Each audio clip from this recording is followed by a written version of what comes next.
स्वस्तिश्रीमन्महागणाधिपतये नमः। स्वस्तिश्रीशतगुरुचरणकमलेभ्यो नमः। स्वस्तिश्रीमन्महागणाधिपतये नमः। नमः परमहंसास्वादितचरणकमलचरणमकरन्दाय भक्तजनमानसनिवासाय नमः। ध्येयं सदा परिभवाग्नमभीष्टदोहम् तीर्थास्पदं शिवविरञ्चिनुतं शरणम्। भृत्यार्थिहं प्रणतपालभवाब्धिपोथम् वन्दे महापुरुषते श्रीचरणारविन्दम्।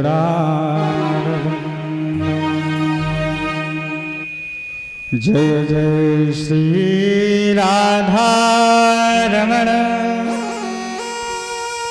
जय जय नवलकिशोर, जय गोपीनाथ प्रभु, जय जय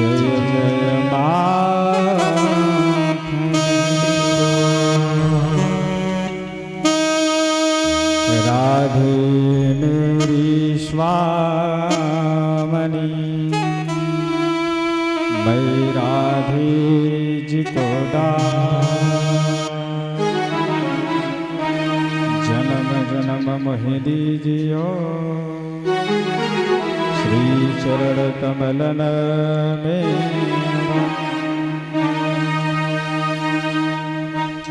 वृंदावन सो बन नहीं, नंदगांव सोगांव,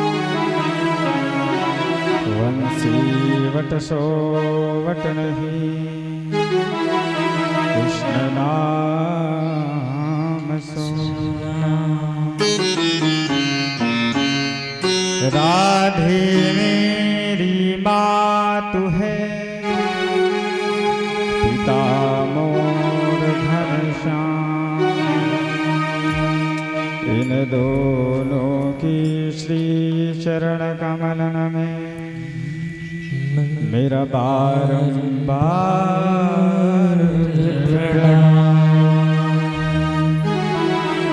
मेरा बारंबार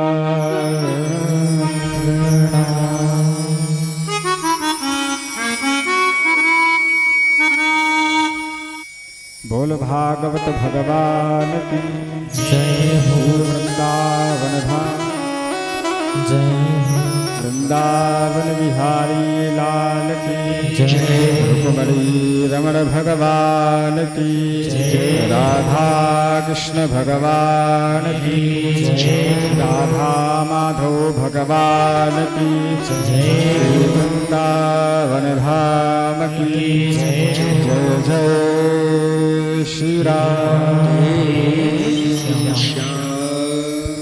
भक्तवांछा कल्पतरु अकारण करुणालय वरुणालय दीनबंधु दीनानाथ जगतपति अखिलेश्वर योगीराज बालकृष्ण लाल की वांगमयी प्रतिमूर्ति शब्दमय प्रतिमूर्ति एवं श्रीमद् भागवत के चरणों में कोटि कोटि प्रणाम। ग्राम देवता, स्थान देवता, वासु देवता, समस्त देवी देवताओं के चरणों में कोटि कोटि प्रणाम। भगवान पुच्छ माता पिता के चरणों में कोटि कोटि प्रणाम। एवं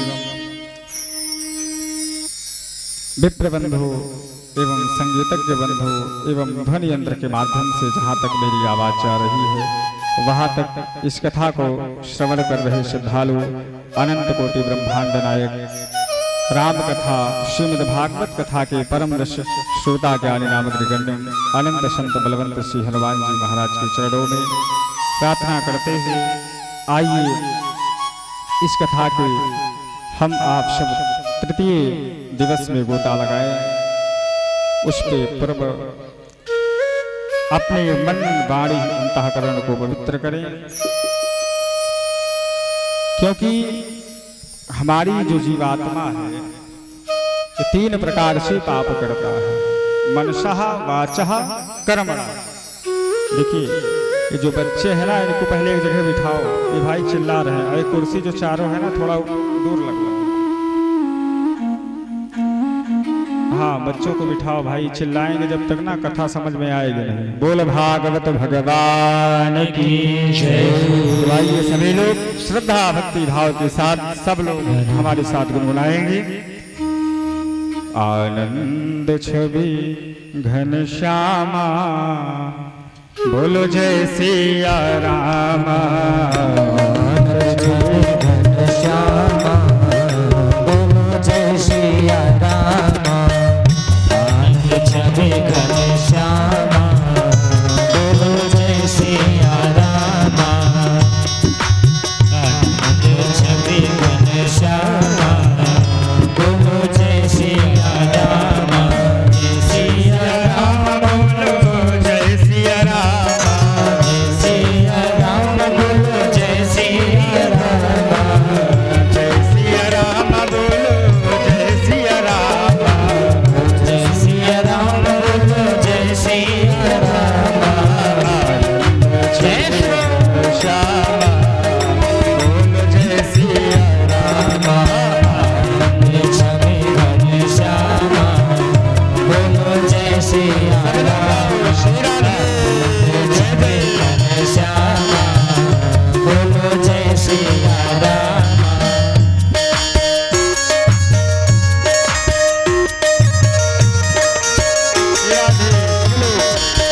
ताली बजा सेवा करते हैं। जय जय।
आप लोग जयकारा में भी कंजूसी कर रहे हैं?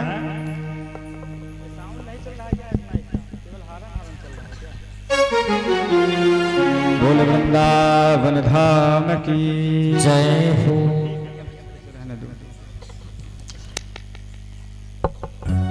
बड़ी ही भगवान की कृपा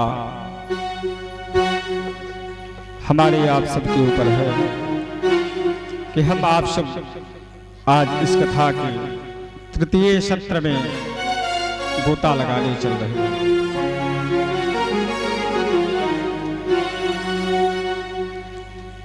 अच्छा, आप लोग चाहते हैं कि ये कथा 2 टाइम हो, हैं? कौन कौन चाहता है? सब लोग? कोई नहीं चाहता हैं? ये कथा 2 टाइम हो कि एक ही टाइम? सब लोग चाहते हैं 2 टाइम। तो ठीक है, कल से सभी लोग दोपहर 2 से 5, सायं 7 से 10 सभी लोग समय का विशेष ख्याल रखिए। 3 ही 4 दिन बचा है। अधिक से अधिक संख्या में पधारिए और खूब कथा का आनंद लीजिए, क्योंकि जब मनुष्य के कई जन्म जन्मांतर कल्प कल्पांतर युग युगांतर के पाप ताप नष्ट होते हैं ना, तब ऐसी भागवत की कथा हमारी आपके जीवन में प्रवेश करती है। और जितनी देर कथा सुनिए बड़ी श्रद्धा भक्ति भाव के साथ, हाँ, क्योंकि भागवत का मूल ही यही है, श्रद्धा भक्ति भाव। श्रद्धा होनी चाहिए, भाव होना चाहिए, भक्ति होनी चाहिए, क्योंकि जब तक आपके जीवन में भक्ति का प्रादुर्भाव प्राकट्य नहीं होगा तब तक भी जीवन का कल्याण होने वाला नहीं है। अच्छा, कुछ लोग सोचते हैं कि ज्ञान से भगवान को प्राप्त कर लेंगे, हैं? तो देखिए, ज्ञानियों को भगवान का दर्शन नहीं होता। यदि भगवान को प्राप्त करना है ना, तो ज्ञानी मत बनिए, भगवान के भक्त बनिए।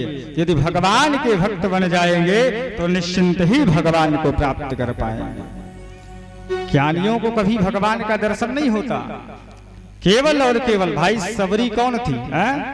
सबरी भगवान की परम उपासक थी, भगवान की अनन्य भक्त थी। तब जाकर के भगवान ने साक्षात्कार दर्शन दिया। विदुर विदुरानी को भगवान ने, जो दासी के पुत्र हैं, भगवान ने उनको साक्षात्कार दर्शन दिया। इसलिए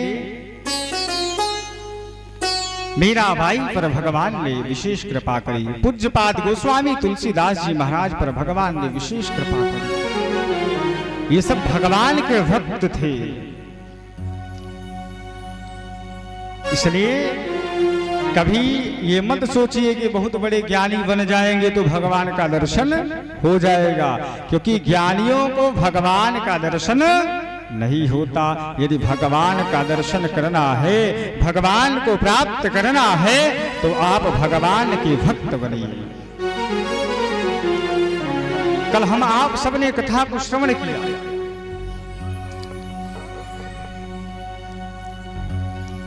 कि आत्मदेव ब्राह्मण को कि यहां 2 पुत्रों का जन्म हुआ। एक गाय के गर्भ से जन्म हुआ, तो उसका जो कर्ण था यानी कान था वो गाय के जैसा था। ब्राह्मण देवता पधारे, नामकरण संस्कार हुआ।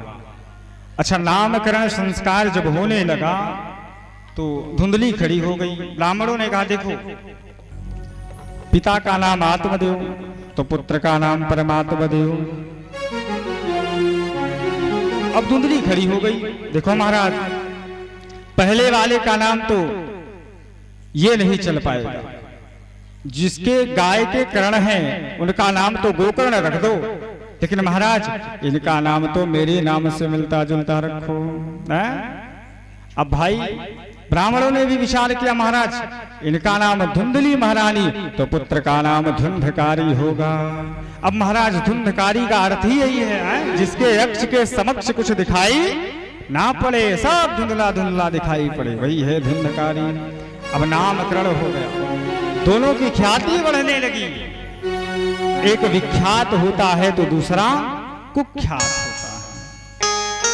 गोकर्णः पंडितो ज्ञानी धुंधकारी महाखलः। गोकर्ण जी बड़े विद्वान निकले, प्रकांड विद्वान। अच्छा देखो, यहां व्यास जी ने ये नहीं कहा कि गोकर्ण जी ब्राह्मण है।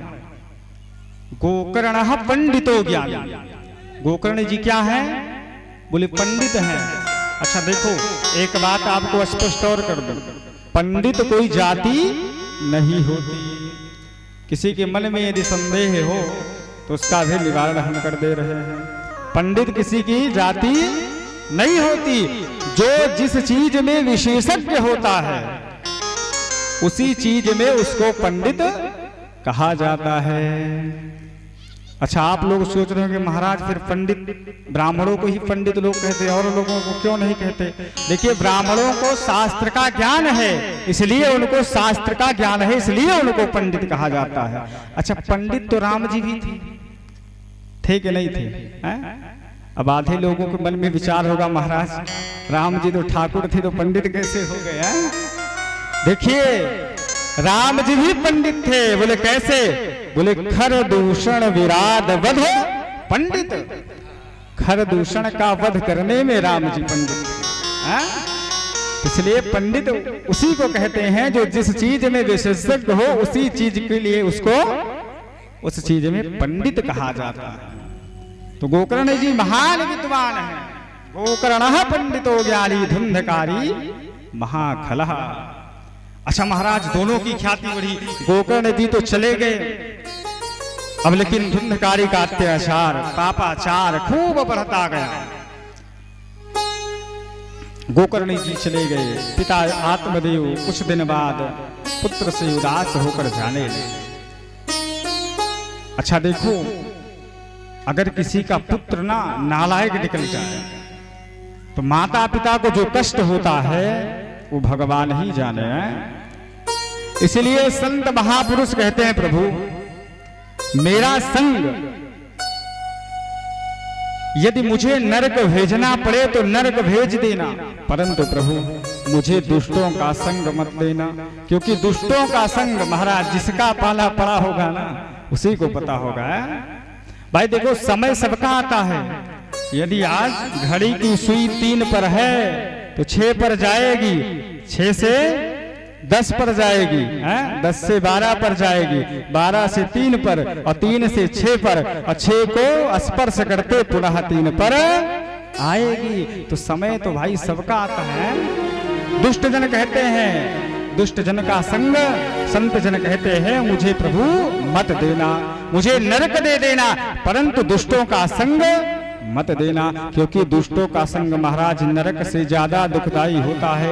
इसी बात को पूज्यपाद गोस्वामी तुलसीदास जी महाराज वर्णन करते हैं कि बरभल बास नरक करता ता, बरभल बास नरक करता ता, बरभल बास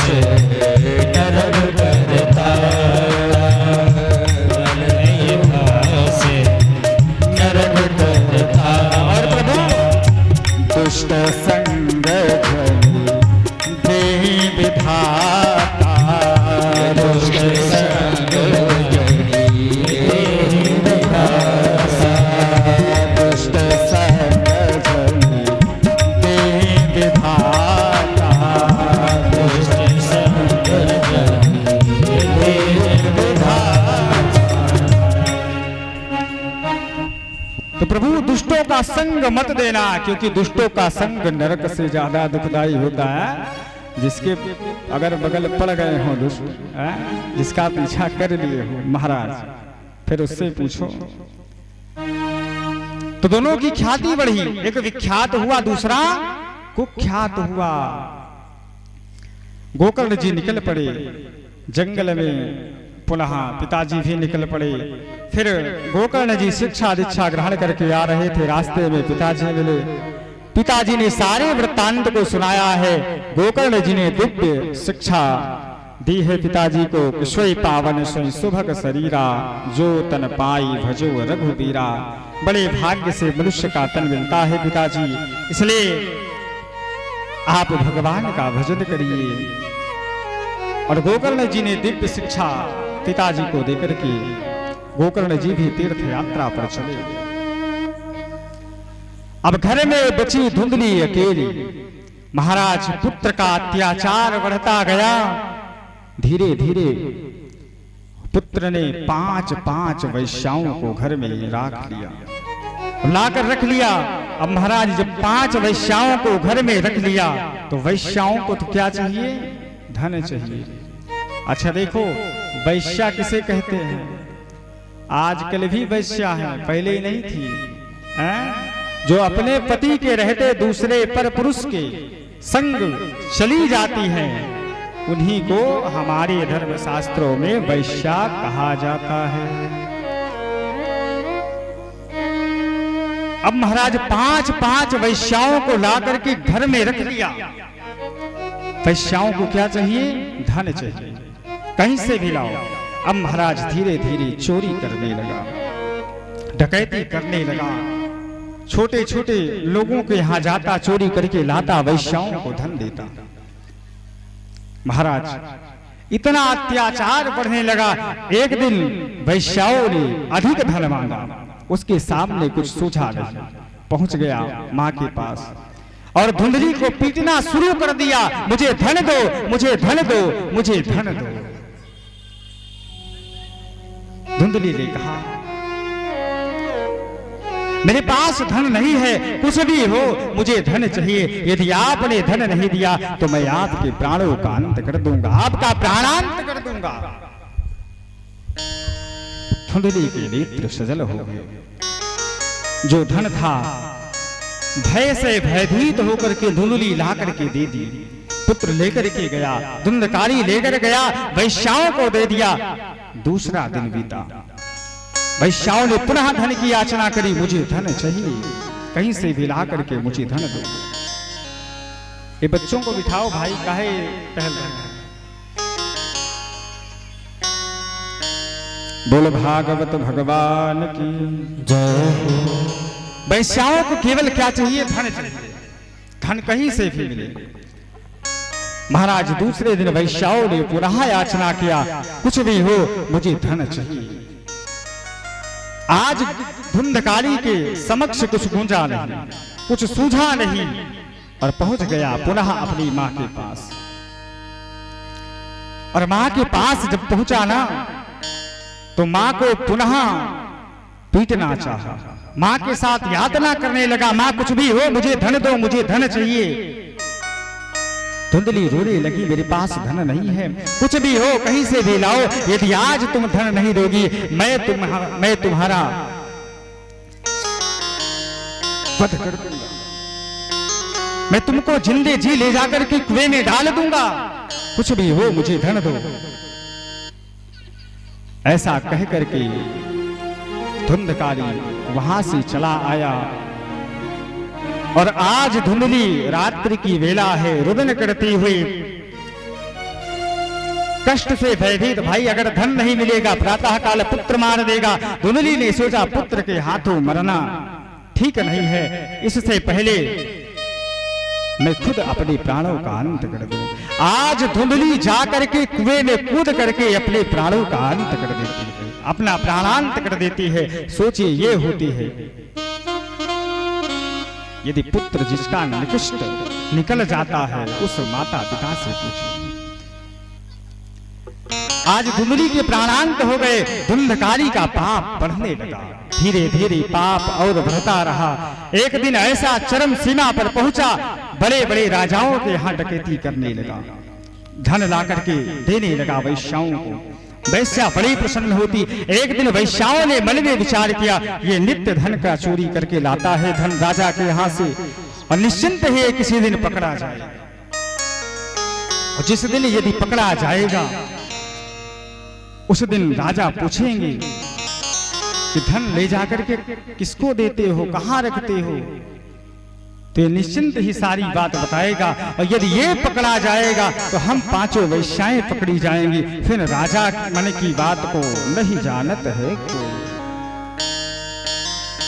वैश्याओं ने एक सलाह बनाया। वैश्याओं ने सलाह क्या बनाया कि आज धन लूट करके लाए तो जैसे ही ये भोजन पानी करके जैसे ही बिस्तर पर लेते तो इसका आज प्राणांत कर दो, पांचों मिलकर के एक साथ। महाराज वैश्याओं ने ऐसा व्यवस्था बनाई, धुंधकारी पहुंचा और जैसे ही सारे कार्य से निवृत्त होकर के धन वैश्याओं को दिया और वैश्याओं को धन देकर के भोजन इत्यादि ग्रहण करके और जैसे ही धुंधकारी को निंद्रा अवस्था आई, अब महाराज वैश्याओं ने किया क्या, धुंधकारी को उसी तख्त में बांध दिया और बांध करके अंगारे, समझ रहे ना चूल्हे में अंगारे जो होते हैं, पांचों वैश्याओं ने अंगारे को ला करके धुंधकारी को उस अंगारे से जला जला करके मुंह में अंगारा डाल करके पूरे शरीर का छेदन करके धुंधकारी का प्राणांत कर दिया। तड़प तड़प करके धुंधकारी का प्राणांत हो गया। और वैश्याओं ने किया क्या, उसी आंगन में जमीन खोद करके ना उसी में गाड़ करके और वहां से पांचों वैश्या धन लेकर के रप्पू चक्कर हो गए। धीरे धीरे समय बीता और यह बात गोकर्ण जी महाराज को पता चली कि मेरे बड़ी भाई का प्राणांत हो चुका।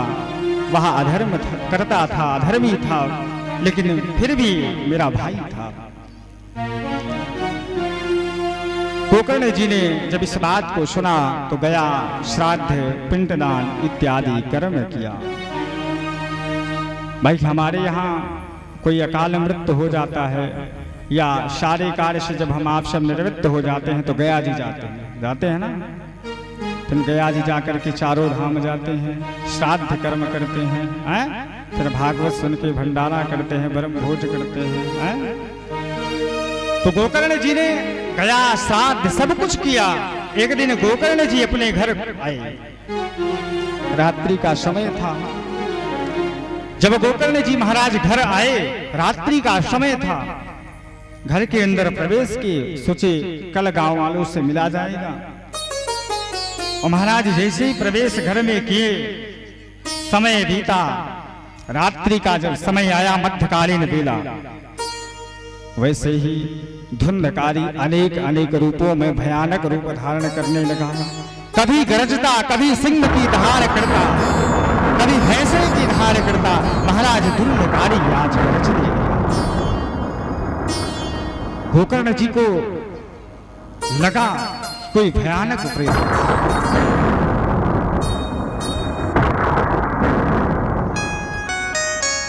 गोकर्ण जी ने किया क्या, हाथ में जल लिया और जल लेकर के गोकर्ण जी ने जब उस पर छींटा मारा, क्यों, क्योंकि प्रेत जो होते हैं ना, प्रेत बोल नहीं पाते, प्रेतों की आवाज जो है वो लुप्त रहती है, उनमें बोलने का सामर्थ्य बिल्कुल भी नहीं होता। अच्छा देखो एक बात आपको और स्पष्ट कर दूं, जिसकी अकाल मृत्यु होती है वो निश्चिंत ही प्रेत योनि में जाता है। आजकल लोग सोचते हैं ना जहर खा के मर जाएंगे, फांसी लगा के मर जाएंगे। याद रखो भाई, आप छोटे से बात के लिए, छोटे से कार्य के लिए आपने अपने प्राणों का अंत कर दिया। और जो व्यक्ति जिसकी अकाल मृत्यु होती है 10,000 वर्ष तक वह प्रेत योनि में रहता है, उसकी मुक्ति होने वाली नहीं है। भाई एक दिन की समस्या हुई, एक दिन कुछ लोगों के यहाँ होता ना, एक दिन लड़ाई झगड़ा हुआ है, पुत्र जाकर के फांसी लगा लिया है, टंग गया। अरे भाई यहाँ से ज्यादा दुख ना वहां मिलेगा आपको, आपकी मुक्ति होने वाली नहीं है। सोचिए गोकर्ण जी महाराज ने गया श्राद्ध सब कुछ किया, जो स्वयं पंडित थे विधि विधान के अनुसार, फिर भी मुक्ति हाथ में जल लेकर के जैसे ही छींटा मारा उसे भयानक जो स्वरूप था उस स्वरूप में एक पुरुष प्रकट हुआ और कहने लगा, अहम भ्राता त्वदेयोऽस्मि धुंधकारी नामतः हे भैया, मैं आपका भाई धुंधकारी, मुझे बहुत कष्ट है भैया, मुझे किसी तरह प्रेत योनि से बाहर निकालो, किसी तरह मुझे प्रेत योनि से बाहर निकालो, जैसे भी हो मुझे बड़ा कष्ट है भैया, मुझे प्यास लगती है, मैं जल के पास जाता हूँ, वहां वरुण देवता का पहरा होता है, मैं जल नहीं पी पा रहा। क्यों नहीं पी पा रहे हो? क्योंकि देवता और प्रेत कहाँ एक साथ रह सकते हैं। बोले जैसे मैं समुद्र में जाता हूँ, जैसे मैं नदी में जाता हूँ जल पीने के लिए, वहां वरुण देवता का पहरा होता है, वरुण देवता के भय से मैं वहां जल नहीं पी पा रहा हूँ। भैया मुझे बहुत से दिन से प्यास लगी है, मैं प्यास के मारे तड़प रहा हूँ भैया, मैं कई हजार वर्षों से भोजन नहीं पाया। क्यों नहीं पाए हो? मैं भोजन के लिए जाता हूँ, भोजन में अन्नपूर्णा मैया का वास होता है, मैं जैसे ही अन्न के पास पहुंचता हूँ, अन्नपूर्णा मैया त्रिशूल लेकर के दौड़ती है, मैं भोजन नहीं कर पा रहा हूँ। ये होती है प्रेत की पीड़ा।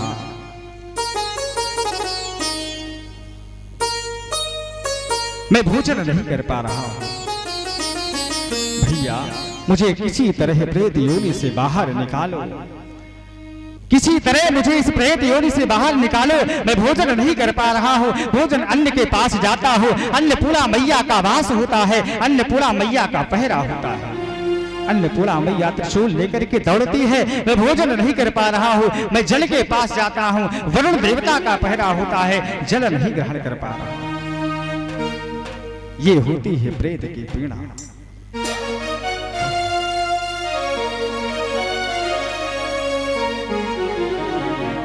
आज गोकर्ण जी ने कहा चिंता मत करो भैया, मैंने आपके लिए गया श्राद्ध जगन्नाथ पिंडदान इत्यादि सब कुछ कर दिया, फिर भी आपकी मुक्ति नहीं हुई। धुंधकारी ने कहा भैया, गया श्राद्ध स्तेनापि मुक्तिर्वे न भविष्यति। आप एक नहीं हजारों बार गया श्राद्ध जगन्नाथ इत्यादि कर दोगे, पिंडदान इत्यादि कर दोगे, हजारों बार गया जाओगी, फिर भी भैया मेरी मुक्ति होने वाली नहीं है। गोकर्ण जी ने कहा चिंता मत करो, आप अपने स्थान को प्रस्थान करो, मैं पुनः कल प्रातः कालीन वेला में कुछ उपाय आपके लिए अवश्य करता हूँ, आपकी मुक्ति के लिए मैं अवश्य उपाय को करूंगा। प्रातः कालीन की वेला हुई है। आज गोकर्ण जी महाराज जैसे ही प्रातः काल की वेला हुई, गोकर्ण जी महाराज सूर्य भगवान को जल दे रहे थे, और जल जैसे ही दे रहे थे, सूर्य भगवान को जल देते देते गोकर्ण जी महाराज ने सूर्य भगवान के रथ को रोक दिया। सूर्य भगवान ने पूछा क्या हुआ?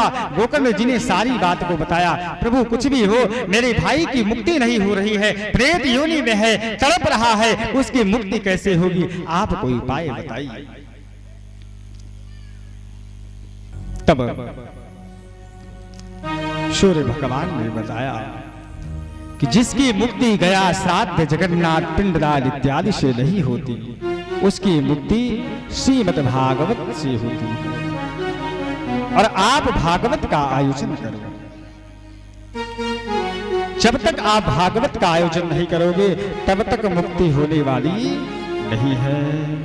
गोकर्ण जी महाराज आए हैं, दिव्य भागवत का आयोजन किया है, और एक दिन, 2 दिन, 3 दिन, धीरे धीरे करके 7 दिन बीत गया। और जब 7वां दिन बीतने लगा, जैसे ही कथा समाप्त हुई, जैसे ही गोकर्ण जी महाराज ने बोला बोलिए श्रीमद् भागवत महापुराण की जय, जैसे ही जयकारा लगाया धुंधकारी प्रकट हो गया।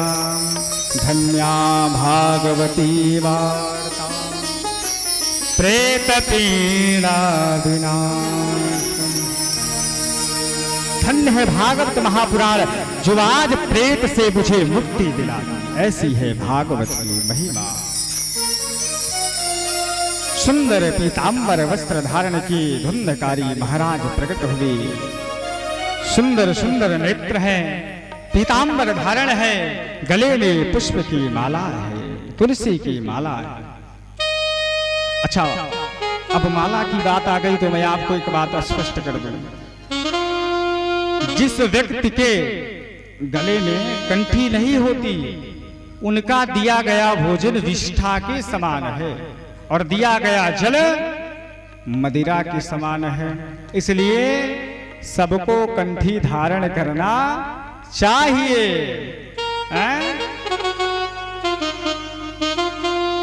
नहीं तो कट्टर हिंदूवादी बनने से कोई काम होने वाला, हाँ, सोशल मीडिया पे चिल्लाने से कोई कार्य होता नहीं है। मस्तक पर चंदन लगाना पड़ेगा। आजकल लोगों को चुटिया रखने में शर्म आ रही है, सुर्खी रखने में शर्म आती है भाई, हाथ में कलावा बांधने में शर्म आ रही है लोगों को, हैं? बताइए, भारत का भविष्य जो है ना खतरे की तरफ जा रहा। अगर ऐसे ही चलता रहा तो महाराज वो समय दूर नहीं है जो भारत का भविष्य नष्ट होने वाला है। इसलिए चुटिया रखो अपने बच्चों की, हाथ में कलावा बंधवाओ, चंदन लगवा करके विद्यालय भेजो।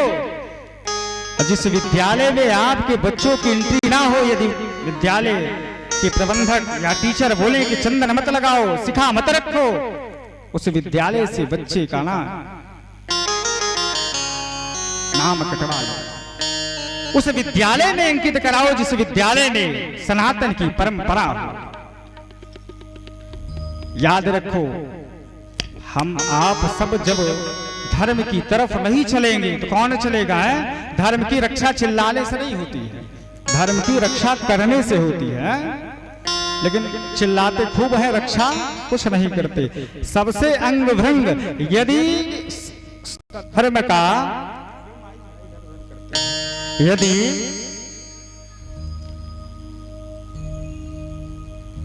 धर्म की मर्यादा भंग देखना हो, धर्म की खिल्लियां उड़ते देखना हो तो कहीं मत जाओ, केवल और केवल हिंदुओं के शादी में चले जाओ। हैं? एक तरफ पंडित जी पूजा करवा रहे हैं और दूसरी तरफ बीड़ी चल रही है, एक तरफ भागवत चल रही है, दूसरी तरफ बीड़ी चल रही है। एक तरफ पंडित जी मंत्र बोल रहे हैं, वेद मंत्रों का उच्चारण हो रहा है, तो दूसरी तरफ डीजे पर गाना बज रहा है, हाँ, वो भी अश्लील वाला। तो महाराज और तो और बोले जयमाल करें 2 बजे रात तक, लेकिन महाराज 1 घंटा समय है, जल्दी जल्दी विवाह करवा दो। अरे विवाह कोई खेल नहीं है। अच्छा देखो, विवाह का समर्थन आप लोग करते हो कि नहीं? है? कौन से विवाह का? बाल विवाह का? कि 30 साल वाले विवाह का? देखिए, बाल विवाह का समर्थन सबको करना चाहिए। पहले बच्चों का जब 10-12 वर्ष के हो जाते थे तो विवाह हो जाता था। अच्छा, आप लोग सोच रहे हैं बाल विवाह, महाराज 10-12 वर्ष के बच्चे क्या समझते हैं? अरे भैया, हमारे यहाँ विवाह को हेत दृष्टि से नहीं देखा जाता था। विवाह करके संतान उत्पत्ति के लिए विवाह नहीं होता था। विवाह 16 संस्कार में एक संस्कार होता था, है? लेकिन आजकल 35 वर्ष के हो जाएंगे तब विवाह करेंगे, है? विवाह एक संस्कार है, इसलिए विवाह समय से करना चाहिए। आजकल 10-12 वर्ष के बच्चे ना सब पता है? जो बुजुर्गों को नहीं पता होगा उनको सब पता है, हाँ। इसलिए विवाह भी समय से करना चाहिए। हमारे धर्मशास्त्रों में 16 प्रकार के संस्कार होते हैं, लेकिन हम आप सब 14 संस्कार को तो एकदम से पी गए शरबत बना। 2 ही बचे हैं, कौन कौन? बोले 15वां नंबर और 16वां नंबर। 15वां कौन है? बोले विवाह संस्कार। अब वो भी धीरे धीरे हाँ बंद होता चला जा रहा है। और 16वां है अंतिम संस्कार। वो भी जरूरी है, तब मरने के बाद अंतिम संस्कार नहीं होगा तो पता है कि मुक्ति होने वाली नहीं है, नहीं तो वो भी खत्म कर दे। हाँ भाई, पहले हमारे यहाँ होता था ना गर्भाधान संस्कार, अन्नप्राशन संस्कार, पुंसवन संस्कार, कर्णछेदन संस्कार, नामकरण संस्कार, हैं? यज्ञोपवीत संस्कार, विवाह संस्कार, अंतिम संस्कार, कितने प्रकार के संस्कार होते थे। लेकिन आजकल संस्कार हमारे आपके बीचों से लुप्त होते चले जा रहे हैं। इसलिए संस्कार को बनाइए, संस्कार को बंद मत करिए, प्रथाओं को चालू करिए। क्योंकि जब हमारे आपके भीतर संस्कार नहीं होगा ना, देखो बच्चों का नामकरण पहले होता था तो नामकरण संस्कार जब होता था तो ठीक ठाक नाम है, आचार्य लोग आते थे, ब्राह्मण आते थे तो ठीक ठाक बच्चों का नाम रखते थे। आजकल महाराज जैसे ही माताएं गर्भवती होती है ना, हाँ खूब टीवी से देख लेंगे नाम है फिल्म वाला है? पहले से ही अगर पुत्र होगा तो ये नाम, पुत्री होगी तो ये नाम है, टिन्नी विक्की रिंकी सिंकी पिंकी, पता नहीं कौन कौन सा नाम। अरे मैं तो कहता हूँ हमारे पास क्या नामों की कमी है? विष्णु सहस्त्र नाम में भगवान के 1000 नाम है, शिव सहस्त्र नाम में भगवान शंकर के 1000 नाम। अरे जिसके पास नाम की कमी हो वो रखे, हमारे पास क्या नामों की कमी है? लेकिन हम आप सब टिन्नी बिक्की रिंकी सिंकी पिंकी हैं, चिंकी के चक्कर में पड़े हैं। नामकरण संस्कार अपने बच्चों का कराओ भगवान के नाम से मिलता जुलता। देखो मैं आपको एक छोटी कथा सुनाऊं। एक सेठ जी थे, तो सेठ जी के एक पुत्र हुआ। अब महाराज जब सेठ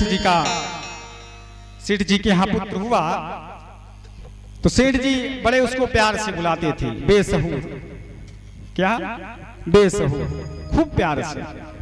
कोई भी कार्य होता तो कहते सुनो। अब महाराज बेसहूर बेसहूर बेसहूर धीरे धीरे नाम प्रचलित हो गया। और जब धीरे धीरे प्रचलित हो गया तो समय अनुसार बच्चा बड़ा हो गया। अब सेठ जी ने किया क्या? शादी कर दी। अब बहू आई। अब माताओं की आदत होती है ना, जब बहू देखने जाएंगे कहेंगे भाई दुल्हन बहुत बढ़िया है, बढ़िया है कि नहीं? अब माताएं कहती बेसहूर दुल्हन बहुत बढ़िया है। अब सुबह से शाम जो माताएं आती कहती बेसहूर दुल्हन बहुत बढ़िया है, बेसहूर दुल्हन बहुत बढ़िया है। महाराज सुबह से शाम हो गई।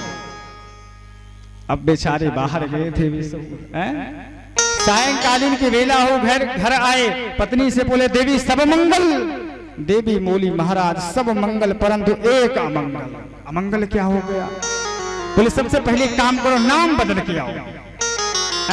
जो आता है बेसहूर बेसहूर बेसहूर, अरे कौन सा सहूर आपके अंदर नहीं है? एक काम करो नाम बदल के आओ। अगर जब तक नाम बदल के नहीं आए ना तब तक घर वापस मत आना। हम महाराज बेचारे ठीक है भोजन पानी आज करा दो। पहले सेतु चलता था ना, अभी भी चलता है कहीं कहीं। तो कहा काम करो सेतु वगैरह बांध दो और आज का भोजन करा दो, तो मैं नाम बदलने निकल पड़ूंगा, नाम बदल के ही लौटूंगा। अब महाराज भोजन पानी किया और सेतु बांध लिया, निकल पड़ा। अब सोचा आज नाम बदलना है, भाई पत्नी का आदेश है। नहीं शादी हुई है, अगर नाम नहीं बदलेंगे तो बड़ी समस्या हो जाएगी है। अब महाराज नाम बदलने के लिए निकल पड़ा एक जंगल की तरफ। अब जब जंगल की तरफ निकला तो देखा क्या? एक तालाब था बहुत बड़ा। अब उस तालाब में कुछ 2-4-10 लोग थे। अब उसने सोचा कि यहां चलेंगे, हो सकता है 2-4 लोग हैं, किसी का नाम अच्छा होगा और जिसका सही नाम होगा उसी का नाम रख लेंगे। अच्छा जैसे पहुंचा तो वहां देखा तो वो पता है 2-4 लोग क्या कर रहे थे? मछलियां पकड़ रहे थे तालाब में, मछलियां। अब पहुंचा, बोला भैया आपका नाम क्या है? अब उसने सोचा क्या हुआ मेरा नाम अचानक से? भाई अचानक से अगर कोई नाम पूछे अज्ञात व्यक्ति तो बड़ी समस्या होती है। उसने कहा आपका नाम क्या है? बोले क्या हुआ भैया? बोले नहीं नाम क्या है आपका? बोले हमारा नाम तो धनी राम है। ओहो नाम धनी राम और काम मछली पकड़ने वाला है, ये नाम सही नहीं है। आगे बढ़ा, कहा चलो दूसरा नाम कहीं देखते हैं। तब तक कुछ दूर चला, समय कुछ व्यतीत हुआ। तब तक महाराज एक व्यक्ति देखा भगता हुआ चला आ रहा है, दौड़ता हुआ बड़े तेज से। अब भगता हुआ चला रहा है, दौड़ता हुआ, तो भैया उसके सामने जैसे आया, बोला आपका नाम क्या है? अरे बोला भैया छोड़ो, मुझे जाने दो। क्यों? बोले नहीं नहीं, नाम तो बताते जाओ। पत्नी ने भैया कहा है नाम बदल के आओ। बोले मेरा नाम है रणसूर। अच्छा, नाम रणसूर है? बोले हाँ। तो बोले भागे क्यों हो? अरे बोले चोरी किया था, चोर दौड़ाए हैं। बोले इसलिए भगा हूं, भागने दो। अब महाराज सोचा नाम रणसूर है और काम रणछोर है, ये भी ठीक नहीं नाम है, और आगे बढ़ा। अब महाराज जब और आगे बढ़ा, कुछ दूर चला, तब तक देखा क्या,